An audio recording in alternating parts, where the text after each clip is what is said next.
Syukurin satu persatu penghina Ibunda Jokowi dan pembuat hoax corona diciduk. Ditulis oleh X Hardy di siwar.com. Halo, apa kabar? Bertemu lagi di channel Daily News bersama Suara Rahma. Sejak wabah corona merebak di Indonesia, warga terus dihantui oleh berita-berita yang terkadang sangat lebay dan berlebihan.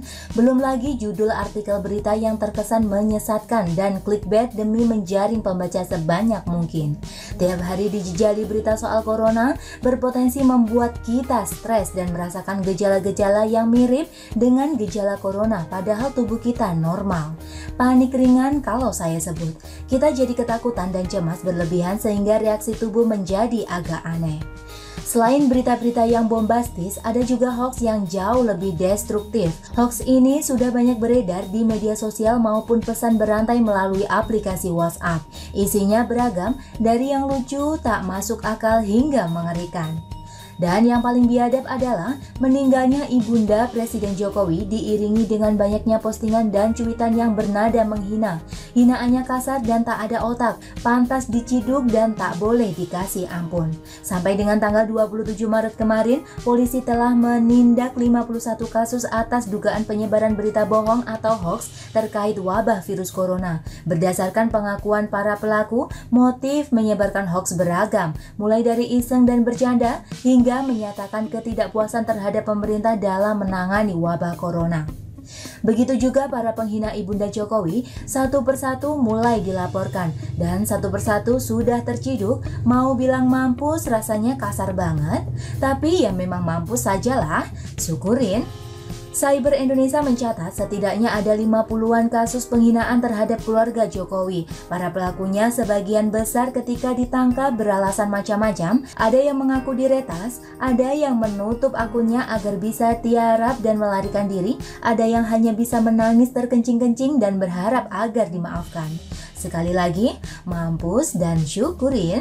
Memang sebagian dari mereka yang mendadak pucat saat netizen mengancam melaporkan ke polisi, ketakutan, postingan dihapus lalu menyesal dengan amat sangat, kilaf dan hanya emosi sesaat, berjanji tidak akan mengulangi lagi.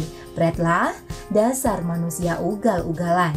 Ada pula yang sedang dalam proses hukum dan berharap belas kasihan agar hukumannya diringankan. Pretlah, arogan saat menghina tapi mewek saat terciduk. Situ laki-laki atau perempuan, jadi orang harus konsisten, garang ya garang. Jangan cuma garang di awal, itu namanya pengecut sampah yang memang tidak pantas dimaafkan. Tidak layak diampuni meski sudah minta maaf sekalipun. Nyali kok cuma sedikit, malu dong. Ngaca, mau jadi terkenal jangan takut. Mau bikin sensasi jangan tanggung-tanggung. Mau jadi preman jangan mewek kalau sudah tertangkap. Mereka-mereka sebenarnya tidak tulus minta maaf, menyesal karena sudah viral dan berpikir bakal berurusan dengan hukum. Kalau tidak dilaporkan, mereka akan tetap memperlihatkan sikap dan perilaku bengisnya. Tidak ada etika, kejam dan tak berperi kemanusiaan. Mulut bak sampah berisi bangkai busuk, menghina kepala negara pula. Di negara lain, orang-orang seperti ini sudah tinggal nama, hanya jadi sejarah yang tak dikenang. Mungkin Jokowi dan keluarganya tidak mempermasalahkan ini. Mungkin saja mereka kesal dan geram tapi memilih tidak memperpanjang masalah ini karena ada hal mendesak yang harus diprioritaskan. Wabah corona butuh lebih banyak perhatian ketimbang bacotan biadab para penghinanya. Tapi warga tidak akan tinggal diam kan? Warga yang taat hukum dan tahu sopan santun pasti tidak akan terima dan merasa terhina juga. Biarlah mereka melaporkan para pelaku itu, biar pemerintah fokus menangani wabah corona. Begitu juga dengan pelaku penyebaran hoax soal corona. Sudah tahu banyak warga panik akibat wabah. Rupanya ada manusia tak berotak yang menyebarkan keresahan lewat hoax. Orang yang menciptakan kondisi demikian harus segera dibereskan sebelum membuat lebih banyak kekacauan di masyarakat. Beberapa hari lalu teman saya bercerita mengenai seorang emak-emak di lingkungannya yang sembarangan bicara. Adalah salah satu orang yang dibawa ke rumah sakit dengan ambulans. Nah, emak-emak ini bilang orang tersebut terinfeksi corona. Padahal faktanya orang tersebut sudah lama terkena kanker paru-paru dan makin parah.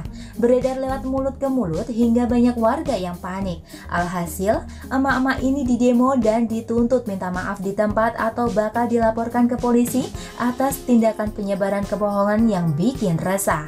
So, yang suka nyebarin yang aneh-aneh apalagi meresahkan wajib ditindak tegas. Dan bagaimana menurut Anda teman-teman? Silahkan tulis komentar di bawah, jangan lupa like, subscribe, dan share ke media sosial Anda. Artikel ini bisa dilihat secara lengkap di halaman siwar.com. Terima kasih sudah menyaksikan channel Daily News.